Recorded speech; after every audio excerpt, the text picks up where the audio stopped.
అందరికీ నమస్కారం. ఈరోజు మూలపేట పోర్టు ప్రాంతంలో నౌపాడ ఏరియాలో మా వైఎస్ఆర్ కాంగ్రెస్ పార్టీ ఉత్తరాంధ్ర నాయకులు కార్యకర్తలు ఆధ్వర్యంలో భారీ బహిరంగ సభ ఏర్పాటు చేయడం జరిగింది. ఈ సభ ద్వారా ఉత్తరాంధ్ర ప్రజల గుండె ఘోషను అలాగే సిక్కోలు ప్రజల తాలూకు హెచ్చరికను ఈ కూటమి ప్రభుత్వానికి తెలియజేయడం జరిగింది. ఎందుకంటే మూలపేట పోర్టు విషయం తీసుకుంటే గతంలో జగన్మోహన్ రెడ్డి గారు ముఖ్యమంత్రిగా ఉండేటప్పుడు ఈ పోర్టు నిర్మాణానికి శ్రీకారం చుట్టడం జరిగింది. మనం చూస్తే ఆ రోజు భూసేకరణ అవ్వచ్చు, నిర్వాసితులకు అన్ని రకాలుగా సౌకర్యాలు కల్పించడం, ఇళ్ల నిర్మాణం చేయడం, అన్ని పనులు కూడా జగన్మోహన్ రెడ్డి గారి ఆధ్వర్యంలో చేయడమే కాకుండా 70% పనులు పూర్తి చేయడం జరిగింది. మిగిలిన 30% పనులకి ఈ కూటమి ప్రభుత్వం చేయకుండా ఈరోజు నిలిపివేసిన పరిస్థితి మనం చూస్తూ ఉన్నాం. మన ఆంధ్రప్రదేశ్ రాష్ట్రం అత్యంత సుదూరమైన సముద్ర ప్రాంతం ఉన్న రాష్ట్రం. అలాంటి రాష్ట్రంలో మత్స్యకారులు ఈరోజు వలసలు వెళ్ళిపోయే పరిస్థితి చూస్తూ ఉన్నాం. ఎందుకంటే ఇక్కడ సరైన నిర్మాణాలు లేవు. పాదయాత్రలో జగన్మోహన్ రెడ్డి గారిని కలిసి మత్స్యకారులు తమ సమస్యలు చెప్పుకోవడంతో వాటికి పరిష్కార మార్గంగా 4 పోర్టులు 10 ఫిషింగ్ హార్బర్లు నిర్మాణానికి జగనన్న సంకల్పించడం జరిగింది.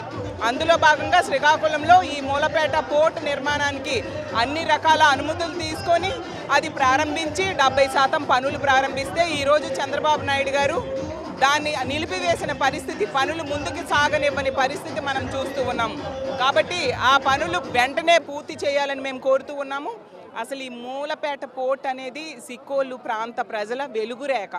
ఎందుకంటే ఈ పోర్టు కనుక నిర్మాణం పూర్తయితే మత్స్యకారులకు ఉపాధి దొరకడమే కాకుండా ఈ పోర్టు ద్వారా ఎగుమతులు దిగుమతులు జరిగి ఆర్థికంగా ఈ ప్రాంతం ఎంతగానో అభివృద్ధి చెందడానికి అవకాశం ఉంది. అదే ఉద్దేశంతో ఆ రోజు జగన్మోహన్ రెడ్డి గారు ఈ మూలపేట పోర్టుకి శ్రీకారం చుట్టారు.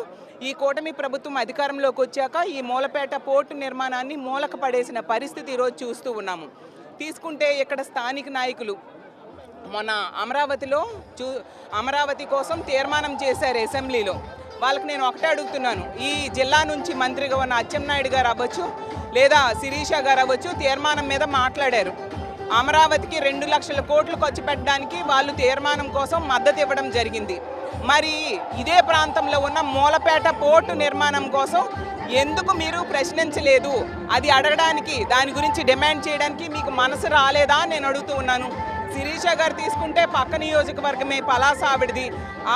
ఈ ప్రాంతం అంతటికీ విస్తరించి ఉంది మూలపేట పోర్టు. అలాగే ఇదే జిల్లాలో విస్తరించి ఉన్న బుడగట్లపాలెం ఫిషింగ్ హార్బర్ అవ్వచ్చు. దీని గురించి అడగడానికి మీకు మనసు రాలేదా శిరీష గారు అని నేను అడుగుతున్నాను.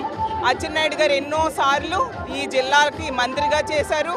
అలాగే చంద్రబాబు నాయుడు గారు ముఖ్యమంత్రిగా 4 సార్లు ముఖ్యమంత్రి చేశారు. ఈ శ్రీకాకుళం జిల్లాకు మీరు ఏం చేశారో నేను అడుగుతూ ఉన్నాను.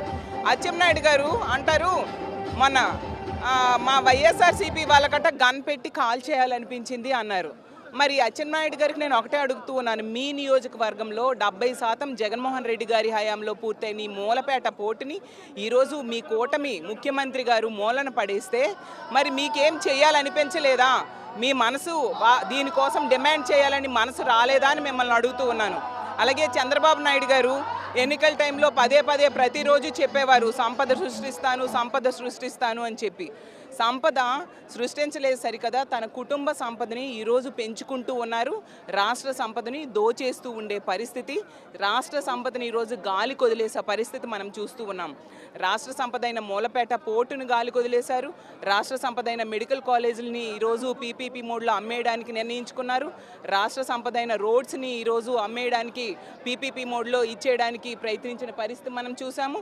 అలాగే రాష్ట్ర సంపద అయిన విశాఖపట్నం భూముల్ని 99 పైసలకే అమ్మేయడానికి ప్రయత్నిస్తూ ఉండే పరిస్థితి మనం చూస్తూ ఉన్నాము. అలాగే రాష్ట్ర సంపద అయిన టూరిజం ప్రాజెక్టులను కూడా ప్రైవేటు వ్యక్తులకి ఇచ్చేయడానికి ప్రయత్నిస్తూ ఉండే పరిస్థితి మనం చూస్తూ ఉన్నాం. అదే చంద్రబాబు నాయుడు గారు తన హెరిటేజ్ సంస్థకు 69 కోట్ల రూపాయలు రాయితీల ద్వారా ఇచ్చుకొని తన సంపదను పెంచుకుంటూ ఉండే పరిస్థితి.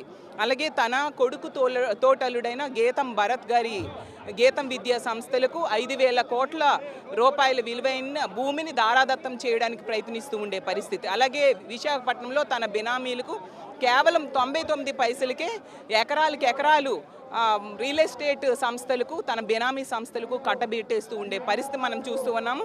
ఈ రాష్ట్రంలో తీసుకుంటే ముఖ్యంగా శ్రీకాకుళం జిల్లాకి జగనన్న ముఖ్యమంత్రి అయ్యాక మూలపేట పోర్టు తీసుకురావడం జరిగింది, ఉద్దానం కిడ్నీ రీసెర్చ్ సెంటర్ తీసుకురావడం జరిగింది, ఉద్దానం వాటర్ ప్రాజెక్ట్ తీసుకురావడం జరిగింది, పక్కనే ఉన్న భోగాపురం ఎయిర్పోర్ట్ తీసుకురావడం జరిగింది.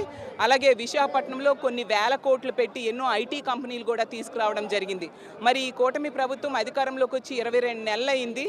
ఒక్క స్కూల్ కట్టించారా, ఒక మెడికల్ కాలేజ్ కట్టించారా, లేకపోతే ఒక పోర్ట్ కట్టించారా, అసలు పేదలకు ఒక ఇల్లు కట్టించారా నేను అడుగుతూ ఉన్నాను.